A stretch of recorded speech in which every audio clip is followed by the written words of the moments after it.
What's up, my fellow Harley-Davidson enthusiasts? Matt here, coming to you from Laidlaw's Harley-Davidson.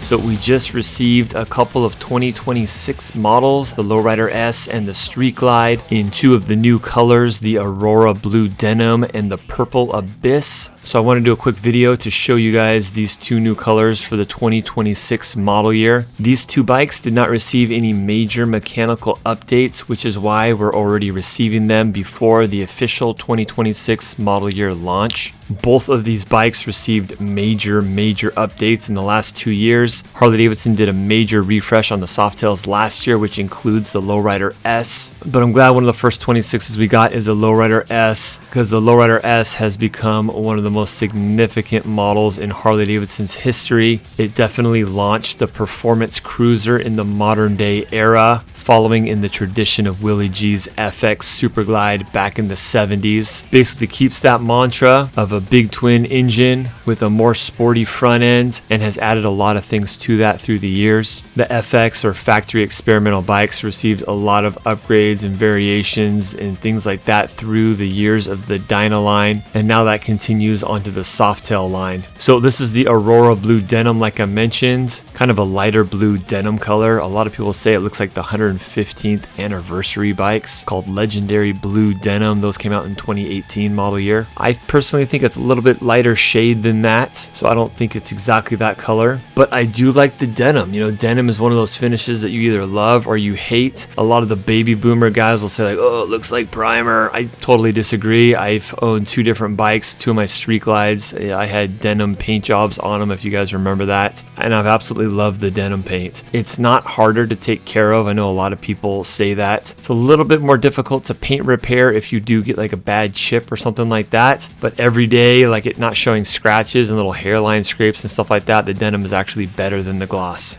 I'm going to link a video to my 2025 model year review on the Lowrider S in the top right hand corner. All the information in this video is going to be relevant to the 26 model year. Mechanically speaking, of course, there are new color options this year. There's another color called Blood Orange this year, which is a really cool new color. You've also got White Onyx Pearl this year on the Lowrider S, which isn't a new color, but it is new on the Lowrider S. If you guys are new to the Harley world, or you're a little bit late to the game, or maybe you've been absent from the Harley world for a few years and you're coming back into it, last year Harley-Davidson applied a 117 cubic inch Milwaukee 8 to all of the Softails, and depending on what classification they're in, either classic, custom, or high output, they received a little bit different cam and tune, and so the motor delivers power a little bit differently. The Lowrider S is classified with the cam and the intake of the high output motor, so it's the high output 117. It produces a little bit more horsepower and torque when compared to like your Breakout, your Fat Boy, your Heritage, and your Street Bob. Of course, it also is a little bit more rev happy, so it requires you revving this thing and running it at a little bit higher RPM than the other bikes. A couple other notable things that happened last year is Harley-Davidson changed the electrical architecture on all these bikes, so brand new LED lighting all the way around, including turn signals. This year, I believe they have the running light halos on all the turn signals, which is a little bit of an upgrade in the 26 model year. I think it's cool. It kind of mimics if you bought these LED lights over the counter through P&A. You've got those white halos on there, which is a nice little touch. Little extra running light. You've also got ride modes incorporated into these bikes starting last year in the 25 model year, so your road, your rain, and your sport mode. And then with that electrical architecture, you've got new gauges on here as well.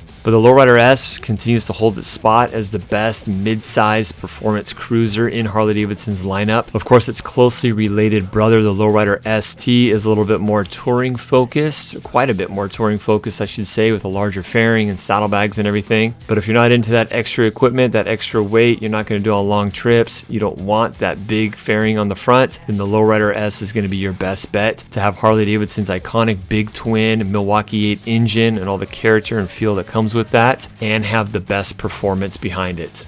Next up, let's take a look at the 2026 Street Glide, the FLHX. So as many of you guys know, back in the 24 model year when Harley-Davidson completely redesigned the Road Glide and the Street Glide, they went down to just one trim level, so just the FLHX, the Street Glide. Prior to that, they had a Street Glide Special and they had a Street Glide ST. So in the 26 model year, it looks like Harley-Davidson's continuing with that model designation and keeping it to just one single trim level on the Street Glide. Now there is kind of a small little subcategory to that called called the Street Glide Solo, which I explained in a little bit more detail in my 26 carryover model year video. I'll link that in the top right hand corner, but still no special, no ST. So this color here is the Purple Abyss. If you guys remember last year, they actually had the Purple Abyss Denim. So this year they're releasing the gloss version of the Purple Abyss, kind of a nice deep rich tone of purple on here. And if you guys want to see a really good mechanical overview of everything that was changed in the 24 model year, I'm going to link a video in the top right hand corner. That was a huge release in the 24 model year when they changed the body style, the suspension. They went to the 117 cubic inch center cooled motor. They applied a similar electrical architecture to the one that I just mentioned on all the Softails, where you have like ride modes, you have further enhanced electronic aids, and those electronic aids like cornering enhanced ABS and traction control have been further enhanced and modifiable through the ride modes. That was all applied in the 24 model year. And of course you got the big 12.3 inch infotainment system as well, which was a big change. So all your gauges are all digital now. You have some nicer functionality like Apple CarPlay. You had that before, but I just think the integration is just more beautifully executed on these new big 12.3 inch Skyline infotainment systems. The engines have more power. They run cooler with that twin cooled head. It pipes coolant through the heads as opposed to the oil cooling that the previous generation M8s had. Suspension was retuned. The seat shape was relooked at and modified slightly to give a little bit more comfort as well. And I said it in my 26 carryover model launch video that I think the 26 model year is going to be the year of the Street Glide. We've got a lot of mystery models, including a lot of CVOs that use this Batwing fairing that are on the website right now covered up. We can't see them yet, but are named. Some notable ones are the CVO Street Glide ST. So it appears that they're going to have a version of the Street Glide much like what we've seen in years past on the CVO Road Glide ST. So a Street Glide version of that. You've also got a CVO Street Glide Limited that's covered up, and you got a CVO version of that as well. And you got a CVO Street Glide 3 coming out as well. So a refreshed trike model with the Batwing fairing and a CVO version of that. And then a regular CVO Street Glide. So I think maybe the Street Glide is making a comeback. We will see. Not that the Street Glide ever left us, but I do believe that the Road Glide has catapulted in popularity. Maybe it's a style thing. Maybe it's a King of the Baggers thing. Who knows what it may be. I rode Street Glides personally for about 10 years, 2 different bikes. But as soon as they came out with the ST version of the CVO and only available in a Road Glide, I jumped ship back in 24. But I think it's going to be really cool and interesting to see what they do with the CVO Street Glide ST in the 26 model year. We're going to see the rest of the bikes be revealed halfway through January. So in about a month or so, we'll see those bikes. The Street Glide this year's got some pretty rad colors. This bike also comes in that blood orange. And then you've got some cool two-tones, the olive steel metallic and vivid black two-tone. And then you've also got what's called teal thunder and vivid black two-tone. Personally, I think this color is absolutely beautiful. I can't wait to see it in person. And like I mentioned before in my 26 carryover model year review video, that they do have a solo trim on the Street Glide as well. If you want to save yourself quite a bit of money,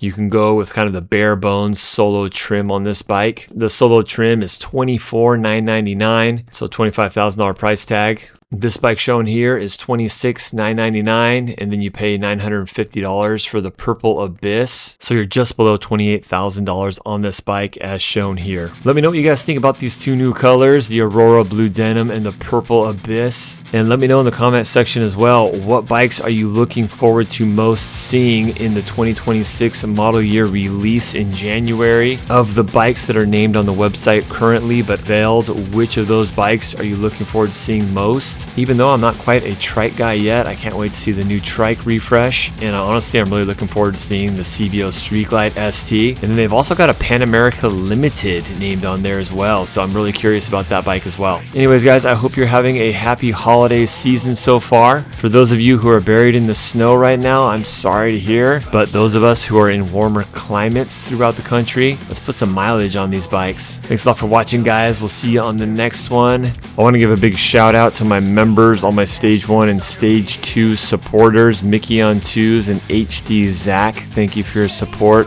I got some exclusive content coming your guys' way soon. Thanks a lot. Take care. Bye-bye.